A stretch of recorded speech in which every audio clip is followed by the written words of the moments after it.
All right, we're gonna start up again. Everyone. Hello, my name is Nancy. I'm originally from All Yupik Village in the Caliaq River. I was raised a very traditional lifestyle. My grandparents and my parents were the ones that told me that I needed to learn the Western ways of knowing. So I'm very well balanced. I'm also I'm a little nervous.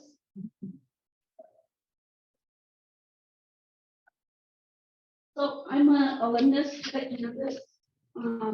Dr. Tom and I have worked together a long time. It's good to see him. It's good to be on this platform once again. Work with him too as well. So I graduated from this campus in 2004. I got an RD degree, and then because I'm a lifelong learner, I got a master's degree in rural development.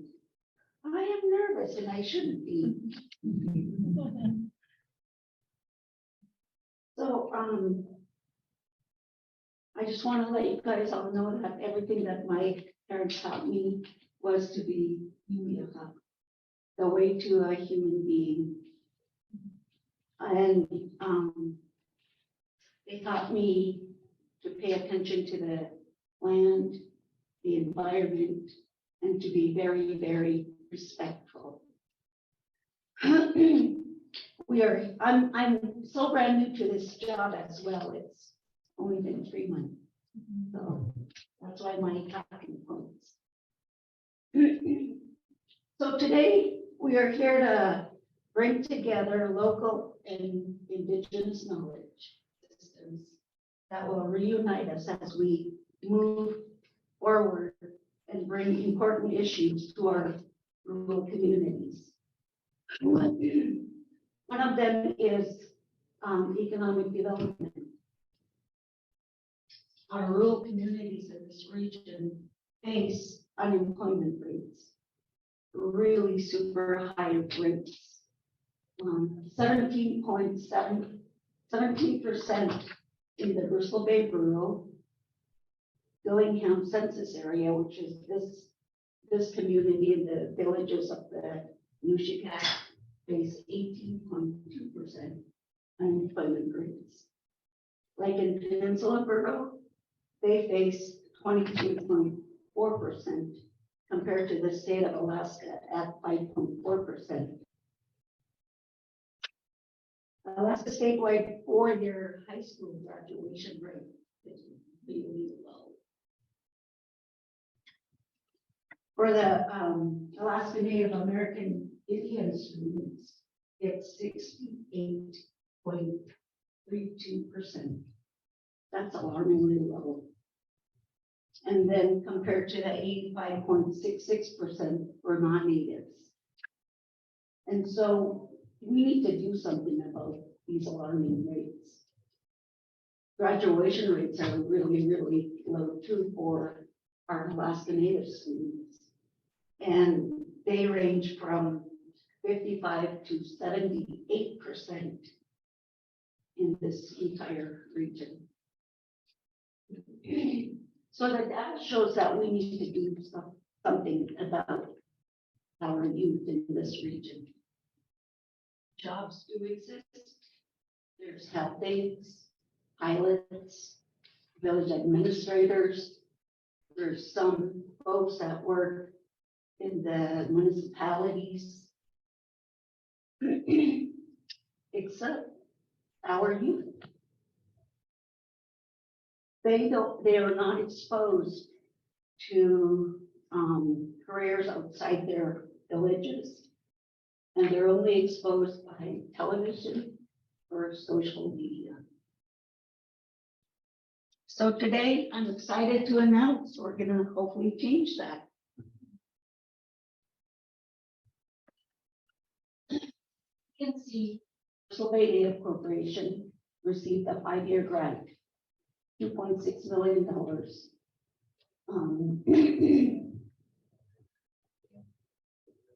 And we're going to address the employment gaps in this region. I am the project director for this grant. I work closely with the Bristol Bay Region Career and Technical Education Program. And program staff. Lisa's going to be presenting here later about some of their initiatives. And then like 3. So BBNC's Caliaq grant will be working with 4 school districts. We have Dillingham City Schools, Bristol Bay Borough, and these communities, Lake and Peninsula, all of those communities, and then Southwest Region Schools. We will be working with 22 of those communities in addressing, in implementing a youth internship program. Caliaq means Caliaq means to gain experience. And so I know that our youth in this region are self-sustaining. They've lived a subsistence lifestyle. They're really strong, resilient, and an example of this is to become a commercial fisherman, these youth have to know how to set a net and go out and pick fish. So they've already been taught that. The work is hard, but the reward is really good for them because they'll have food for the winter. So I'm happy to announce that BBRCTE is working on a new career pathway for the youth in this region. The new career pathway is where students will be engaged in career explorations and will gain the skill set to become commercial fishermen. BBRCTE offers career and community focused education to help our students plan for and work towards their career goals. The career and technical education framework consists of pathways in allied health, commercial fishing, education, aviation, construction, marine technical education, culinary, Aztec marine, welding, cultural arts, and rural entrepreneurship and business. These students will be engaged in career exploration where they will develop workplace, be taught strong work ethics, create their resumes, interview skills, fill out applications, and they'll also participate in the week-long intensive courses that BBRCT offers. And while they're doing that, they'll also gain dual credit opportunities through the University of Alaska Bristol Bay campus. We are in the development of this internship project, like I said, 3 months. They've been employed 3 months, so we're working on all of the components of developing this internship program. We're creating policies, procedures, guidebooks, handbooks, applications. We're learning all we can about getting the apprenticeship programs established because they need to be registered.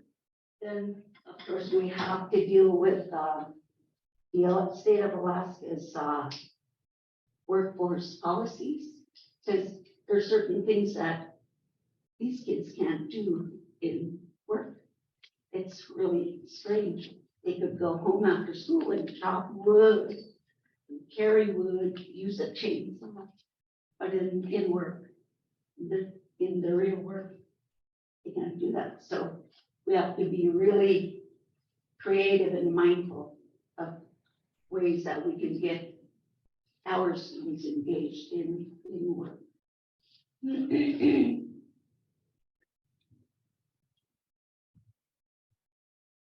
It is our hope that these students and families will gain confidence and skills and grow and learn about all of the internship and apprenticeships that were not available to them. And we're hoping to have those surface in this region. Last week, I was able to submit surveys for our employers. I received 33 surveys for those employers wanting high school students to be placed in their work environment. So that was really rewarding. By the end of this 5-year grant, we will have placed 160 high school youth in employment opportunities. And it is our goal to make certain that they learn everything that they can in work, training, and going off to college, so they can be successful in whatever they choose to do, and hopefully increase their graduation rates, and make certain that the unemployment rates in this region don't look as gloomy as it does. So, Caliaq will provide full-time staff. We have hired a program manager already. We're working on hiring career specialists. As a matter of fact, we have interviews yet for the next few days to hire. We're going to hire 1 this year and 2 others in the year 3 on down to 5. 22 student liaisons will be placed in 22 communities, and they will be helping these students succeed in the career tracks.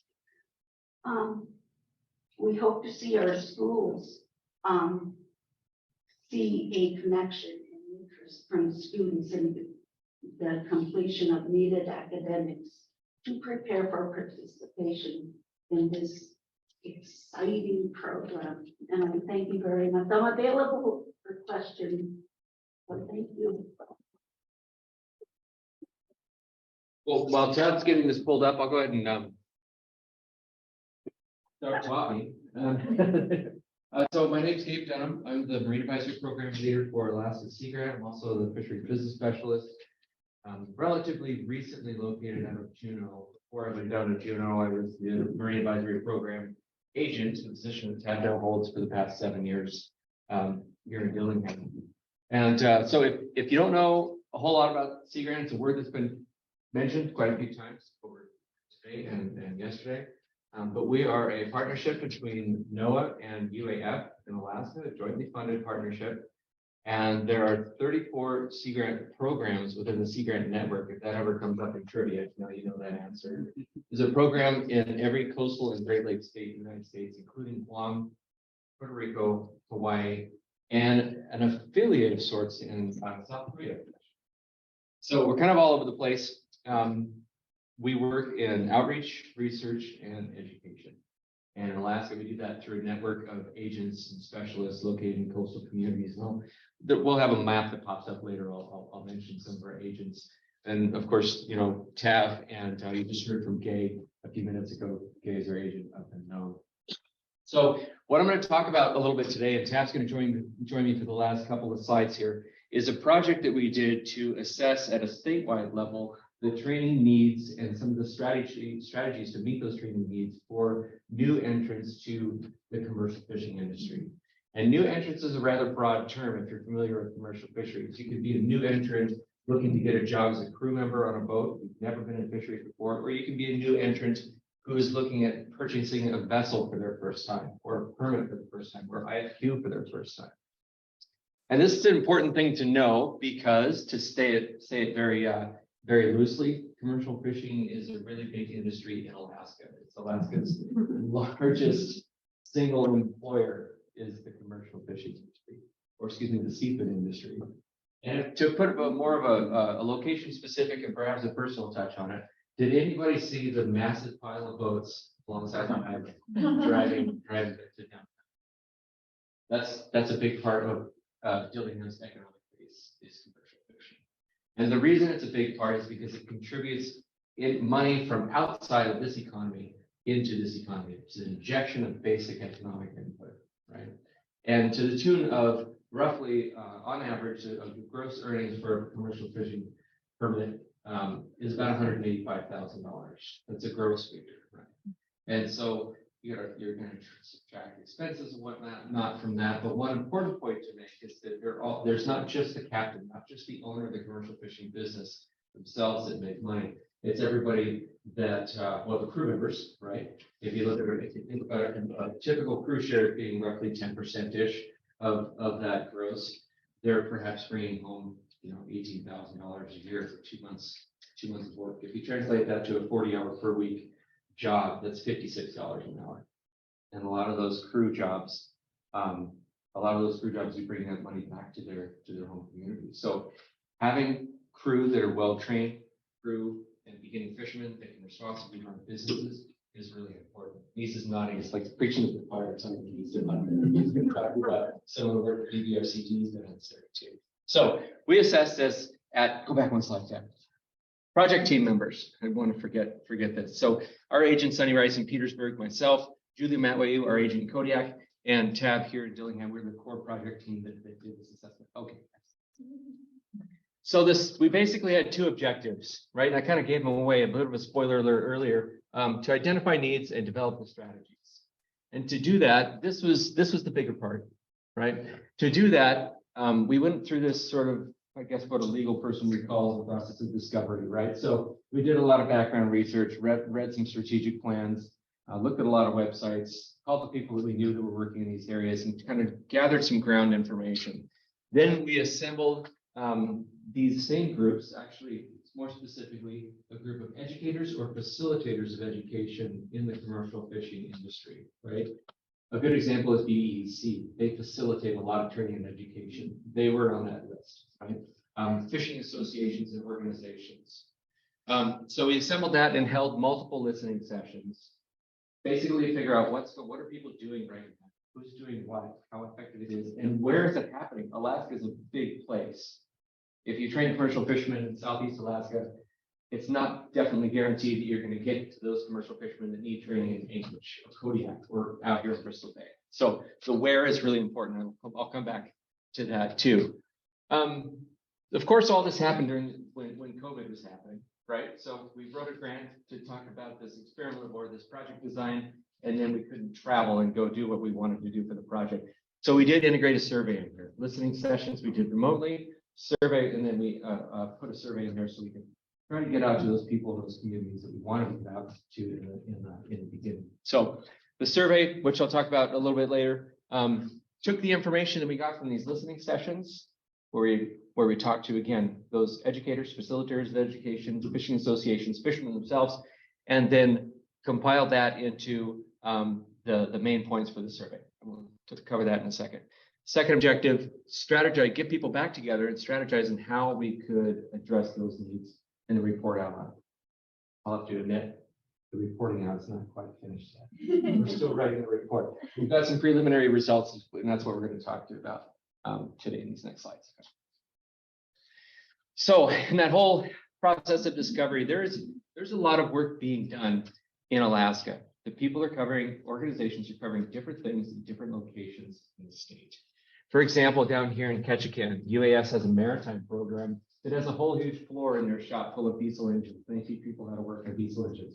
Great skill for a fishery to have. Okay? Then you have another program here in Juneau, also UAS. They do some diesel engine and technical stuff, and so does the college in Valdez, Caliaq with the UAA campus out here, Bristol Bay campus, and some of the work that I've worked with the Bristol Bay campus with for over the years on technical training and whatnot, and of course the work that BBNC has done to facilitate those business classes and whatnot for fishermen. And up in Nome with Northwest campus, they offer some classes and some training that pertains to the industry as well. So, and after having those conversations, mix that in with various fishing associations. These are the areas that we find that people are are doing work, but that more work is being done. Right? Generally, these 6 areas are important and needs and areas of need for beginning young fishermen. So vessel maintenance and repair, specifically, I think that basic mechanic skills were important. And when I talk about basic, I mean not necessarily what is a foot pound as far as a torque measurement. I'm talking about what's the difference between a metric wrench and an SAE wrench, right? Fractional versus millimeters, things like that. Safety. People wanted more information about equipment, how to use equipment. For some of you might be aware of the Alaska Marine Safety Education Association. Both staff and I are trainers and training out here annually. And that's one example of organizations already working in that space. Crew and deckhand skills. A whole plethora of skills that new crew members need to know. People mentioned things like how to keep track of your own books, your personal finances. So as a crew member, you're a contracted worker, right? You're in the eyes of the IRS, a professional contractor. You have to pay your taxes as such. You have to remember how much you need to pay your taxes. Similar thing as financial management, but more along the lines of loans, regulatory process, how to be involved in that process that dictates how you harvest your product. And then marketing. And we have some information on marketing for the next slide, I think.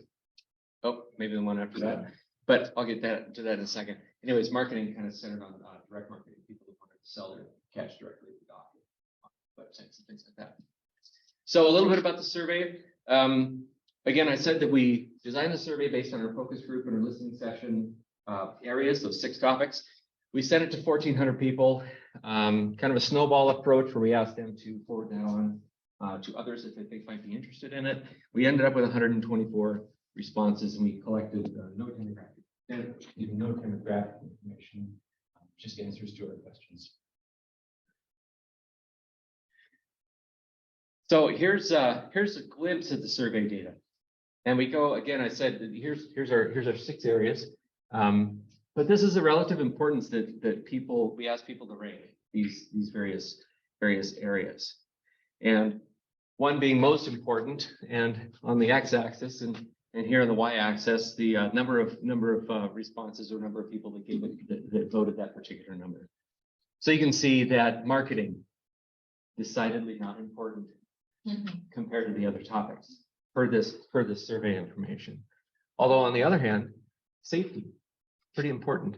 More people rated safety as being most important than other topics. And again, we asked further questions, and I'm not going to get into now. How am I doing on time?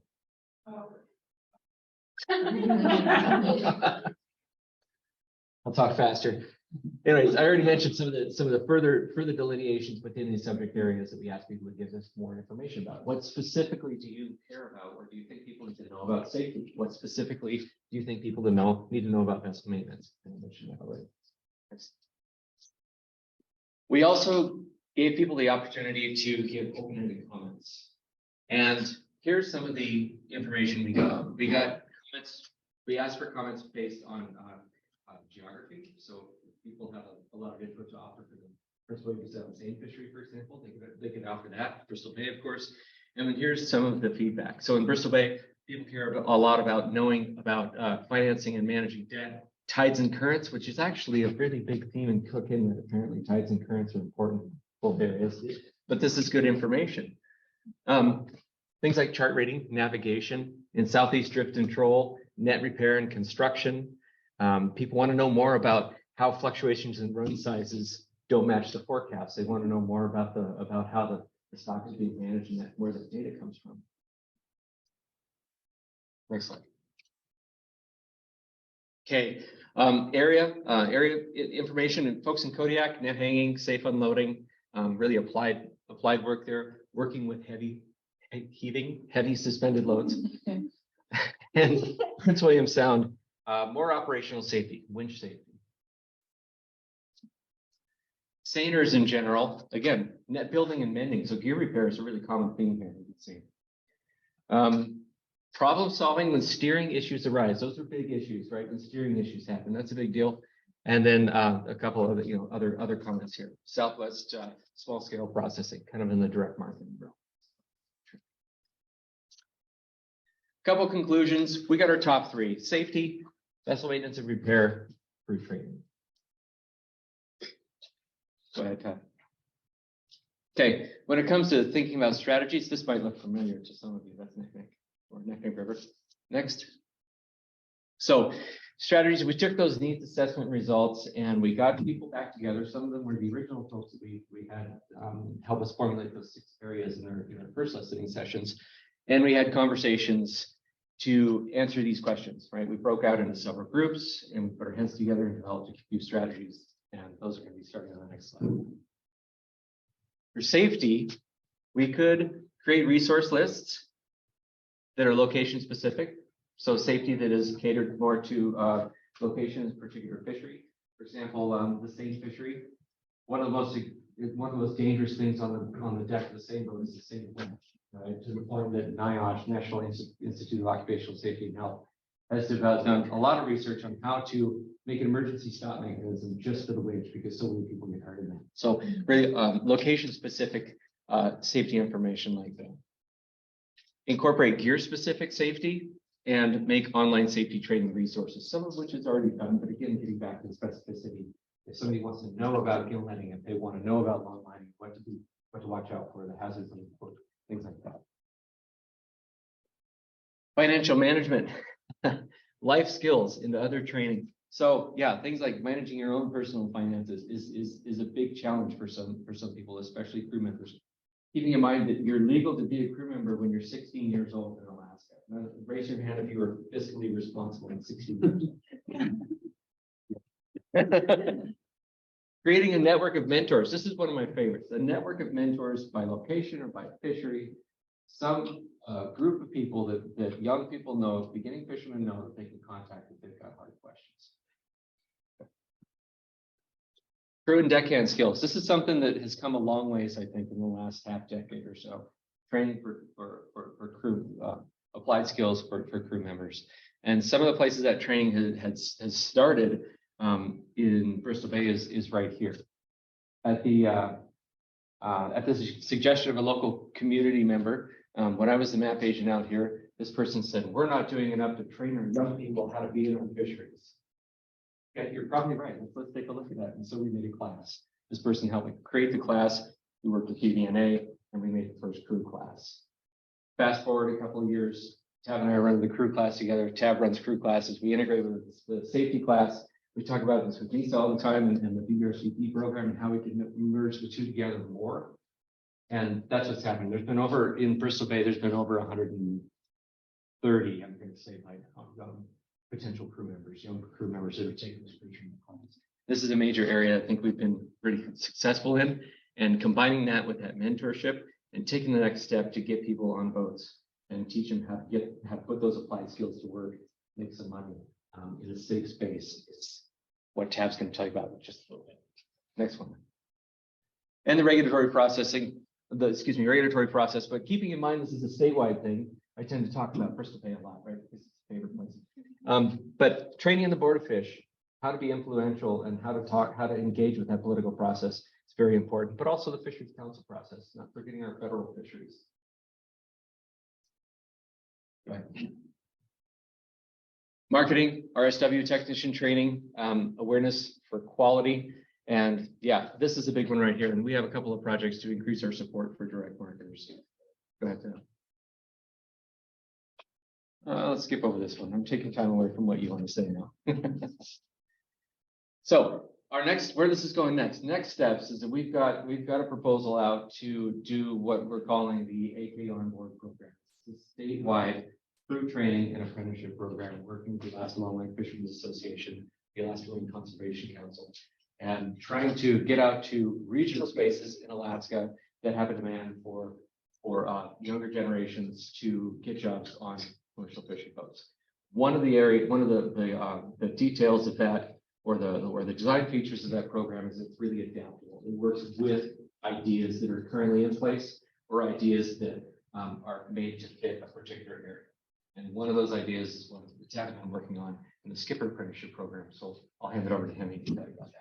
Yeah, so just a brief overview of the Skipper Apprenticeship Program. It's kind of taken the lessons that we learned from that background check and incorporating it into new entrant training program for Bristol Bay fishers.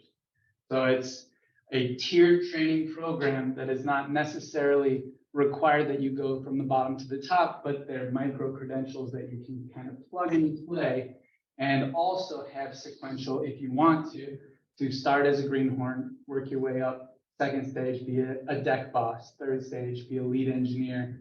Fourth stage, start looking towards the back end business section of running your own boat or business.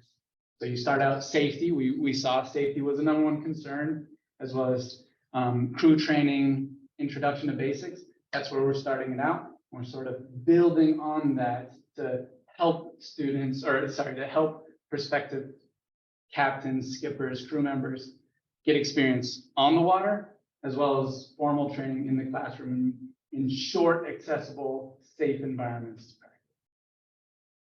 Yeah. And yeah, That's it. We kind of unpacked a lot in front of you there. That's some of the things we're doing, including our statewide project and how that applies to next steps forward and what Chad's got going on here specific for this.